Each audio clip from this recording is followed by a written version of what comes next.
Unstoppable by Cynthia KERSEY. 45 powerful stories of perseverance and triumph from people just like you.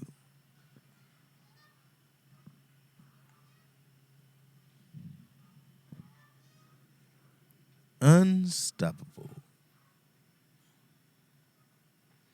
There is just a prelude to going back for my doctorate.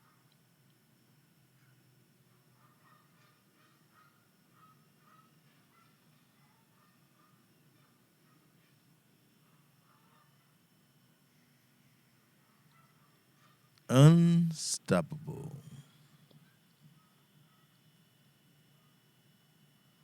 There is no substitute for hard work. There will be disappointments, but the harder you work, the luckier you will get. Never be satisfied with less than your very best effort. If you strive for the top and miss, you'll still beat the pack. Gerald R. Ford, 38th President.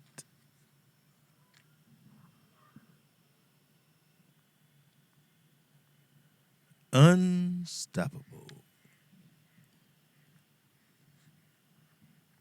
In their own words, my mother was a young girl of 19 when I was born, so I was raised by my grandparents in a farming town in North Carolina. I was a fat child, pigeon toed, and as a result fell down all of the time. I also had a speech impediment. When I spoke, it sounded like I had rocks in my mouth, and everybody laughed because they couldn't understand what I said. I spent most of my childhood hiding behind my grandmother's apron. At school, it only got worse. I realized I didn't talk like other kids, and they teased me until I didn't want to speak a word. Fortunately, I had two teachers who found me and then helped me find my voice. The first was Miss Farr. She was just out of college and a very creative young woman. Although I didn't see her that way at first, she asked us to write a story and then read it in front of the class. I felt like that assignment was a slap in the face.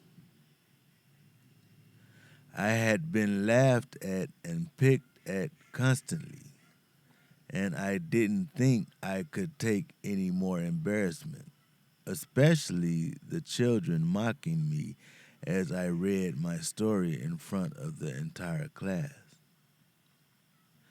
After hearing my pleas, she said that if I wrote a great story with all the I's dotted and all T's crossed, she would read the story for me.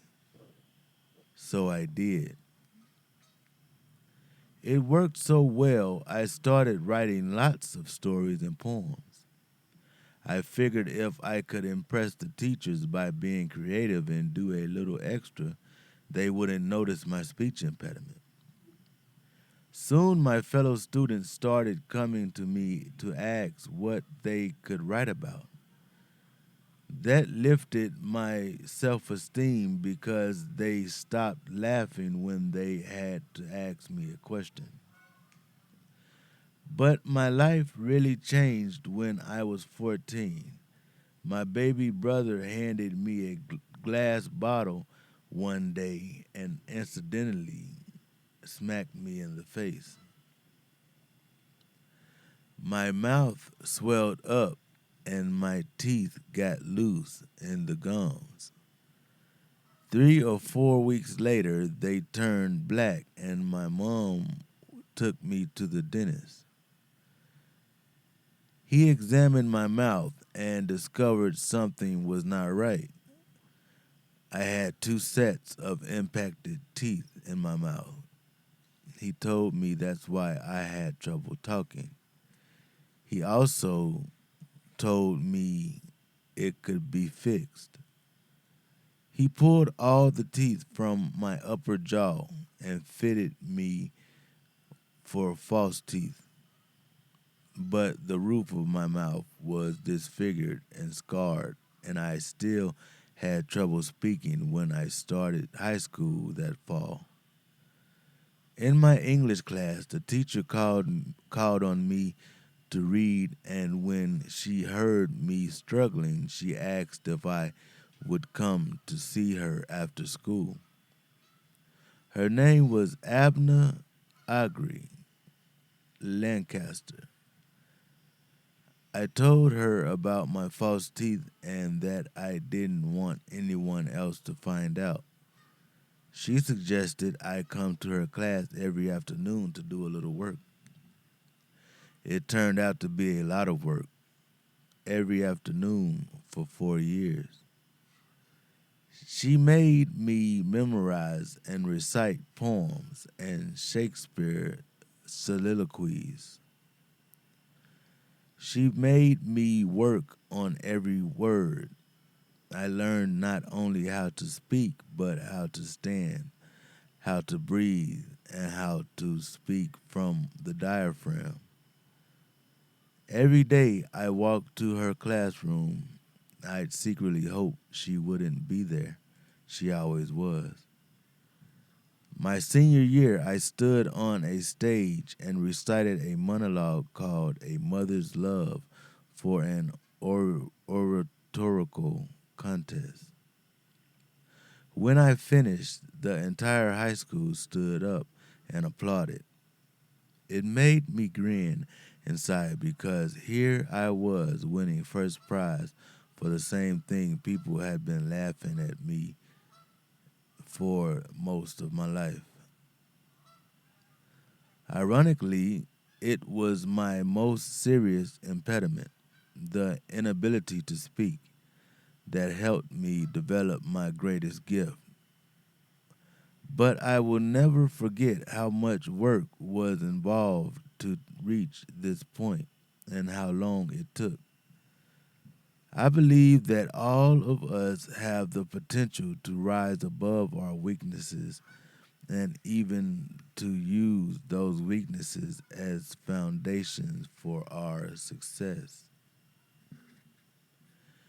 If we are willing to diligently practice and develop the skills, we can be successful in whatever field we choose.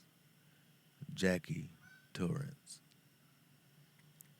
Jackie Torrance is a professional storyteller who travels throughout the world to share her stories with enthusiastic listeners in storytelling festivals, colleges, and universities, radio, and television.